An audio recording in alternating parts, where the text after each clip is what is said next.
jower mawuok e kanisa dwen maluongore ni Vocals of Praise e bwo chenro motisi ni Sing to Save no bago wuoth e chuny boma Nairobi mar chiwo puonj ne jopiny ewi tuo mar kansa gi agete mar choko omenda mar siling milion 11 mabiro dhi ne thieth mar jotuo kansa e Thurka.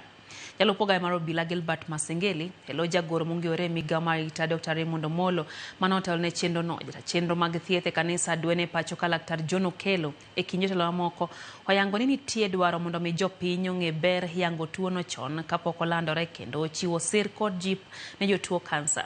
Chenro ma kama oyangi ni en mana mar ikruok ne chenro mar thieth manono ne oganda mar riwruogno bago dwe mar 10 higani.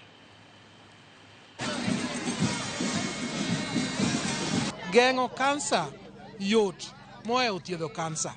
To gimomiyo Seventh Day Adventist wuok oko mondo kawuono mondo watim gimuneno watimo ni en ni wadwa ni mondo ji obed aware, ji ong'e ni kansa inyal geng'. To inyal geng'e mana kidhi e osiptal. To idhi e osiptal chon, inyal pimi, inyal timni gik moko mang'eny, inyisi ni dendi ber kata waneno gik moko manyalo nyiso ni in at risk.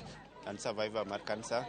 Nayudo kansa 2022 to asebedo katimo treatment are 2022 no nyaka sani pod adhi mbele gi treatment to koro amora ahinya mar biro ka VOP osebedo koda osewuotho koda nyaka nachak thiethna mar kansa. Event ni opango mondo konywa mondo wa realize kata wa raise 11 million mondo konywa a program mabiro dwe mar 10 iluongo ni medical camp which is coming in the month of October. Nitie jok ma tuo ni chando to gionge go uwezo, gin gi uwezo matin, koro pesa mabiro nwang'o biro konyogi.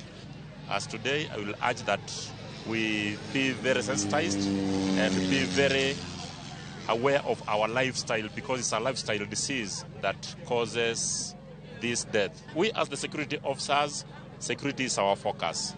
And safety of each and everyone is our responsibility. And this being one of them, we'll be having a healthy nation with better people to serve the nation.